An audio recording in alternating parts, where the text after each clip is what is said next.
प्यारे बच्चों, जय हिंद। बच्चों, class 7th, subject science, lesson first, nutrition in plants, exercise work, other important questions with answer, page number 13। What are nutrients? Nutrients क्या है? The component of food like carbohydrate, protein, fats, minerals and vitamins are called nutrients। बच्चों, जो हम खाना खाते हैं उनमें क्या क्या पाया जाता है? कार्बोहाइड्रेट पाया जाता है, प्रोटीन पाया जाता है, फैट पाया जाता है, मिनरल पाया जाता है और विटामिन पाया जाता है। इन्हीं सबको बच्चों हम न्यूट्रिएंट्स कहते हैं। क्लियर? समझ गए ना? Why nutrients are important for an organism? जीवधारियों के लिए न्यूट्रिएंट्स क्यों आवश्यक है? जीवधारियों के लिए, यानी हम और आप भी हैं, जीवधारियों के लिए न्यूट्रिएंट्स क्यों आवश्यक है? Nutrients are very important for organism. Nutrients जीवधारियों के लिए बहुत आवश्यक है।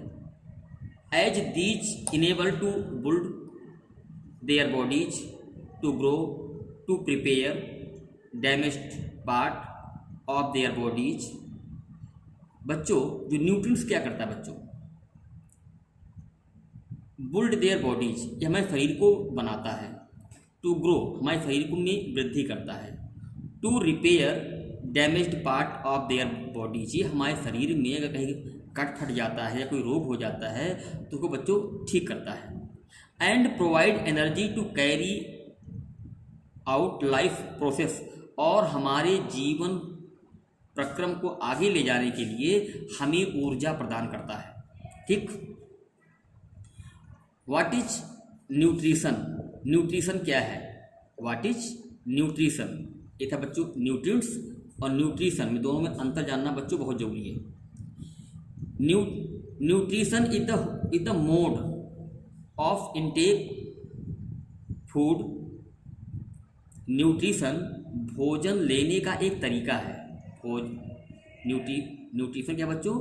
भोजन अंदर लेने का एक तरीका है। बाय एन ऑर्गेनिज्म, जीवों द्वारा भोजन अंदर लेने का एक तरीका है। And it utilise by body, जो हमारे शरीर के द्वारा इसका प्रयोग किया जाता है। ठीक, वह है बच्चों nutrition. Name various mode of nutrition. बच्चों, न्यूट्रिशन के कौन कौन से तरीके हैं देखें आप। Autotrophic nutrition, heterotrophic nutrition, saprotrophic nutrition and parasites nutrition. ये बच्चों आगे देखें। Which part of plant is called food factory of plant. पौधों का कौन सा ऐसा भाग है जिसे फूड फैक्ट्री के नाम पे जानते हैं? Leaves are called food factories of plant. पत्तियों को पौधों का फूड फैक्ट्री कहा जाता है। Because synthesis of food in plant occur in leaves only, क्योंकि पत्तियों के द्वारा ही इनके भोजन का संश्लेषण होता है। भोजन का संश्लेषण होता है। What is the ultimate source of energy for all living organism. सभी जीवधारियों के लिए असीमित ऊर्जा का स्रोत क्या है? Sun is the ultimate source of energy for all living organism. सभी जीवित जीवधारियों के लिए सूर्य असीमित ऊर्जा का स्रोत है।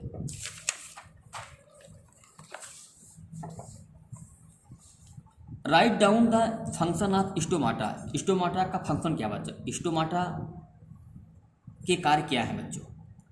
Carbon dioxide present in air is taken through stomata. Carbon dioxide हवा में उपलब्ध होती है जो स्टोमाटा द्वारा पेड़ों के अंदर आती है। Present on the surface of leaf, जो स्टोमाटा पत्तियों की ऊपरी सतह पर छोटे छोटे छिद्रों को कहा जाता है।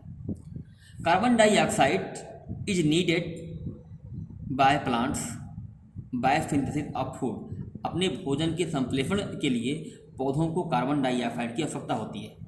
By the unique process of the photosynthesis यह अद्वितीय प्रक्रम प्रकाश संप्रेषण के माध्यम द्वारा संपन्न होता है। Which gases is released during photosynthesis प्रकाश संप्रेषण के दौरान कौन कौन सी गैसें मुक्त होती हैं? Oxygen gas is released during photosynthesis प्रकाश संप्रेषण के दौरान ऑक्सीजन गैस मुक्त होती है अर्थात बाहर निकलती है। व्हाट इज सेल कोशिका क्या है? The bodies of living organism जीवधारियों की शरीर are made of tiny cell tiny units ये छोटी छोटी इकाइयों से बना है, इसे ही बच्चों सेल कहते हैं। What do understand by parasites give example. Parasites से आप क्या समझते हैं? Parasites a plant are an animal that deprive present food from the bodies वह जीवधारी जो अपना भोजन स्वयं नहीं बना सकते हैं, दूसरे पर निर्भर होते हैं, दूसरे पौधों और जानवरों पर निर्भर होते हैं, उन्हें ही बच्चों हम पैरासाइट्स अर्थात परजीवी कहते हैं। एग्जाम्पल कैस्कुटा और अमरबेल दोनों बच्चों एक ही चीज़ है। व्हाट आर फंगी फंगी क्या है? Fungi are unicellular are multicellular organism. Fungi जो है बच्चों एक कोशिकीय यह बहुकोशिकीय जीव है, जैसे ईस्ट है, मॉडल्स है, मशरूम है आदि आदि। What are सेप्रोट्रोप्स? सेप्रोट्रोप्स क्या है? Organism which take the nutrients from the solution from dead and decaying matter are called saprotrophs. वह जीवधारी जो मरे हुए या सड़े गले पदार्थों से के घोल से अपना भोजन प्राप्त करते हैं वो बच्चों सेप्रोट्रोप कहलाते हैं। Where do fungi grow? Fungi कहाँ उगता है? Fungi grow on bread, pickles, leather, cloth and other articles. Fungi बच्चों ब्रेड पर, अचार पर, चमड़े के कपड़े पर और दूसरी वस्तुओं पर उगता है जहाँ पर ह्यूमिड, जहाँ पर मौसम में नमी होती है, जहाँ पर मौसम में लंबे समय तक नमी होती है वहीं पर बच्चों फंगी उगता है।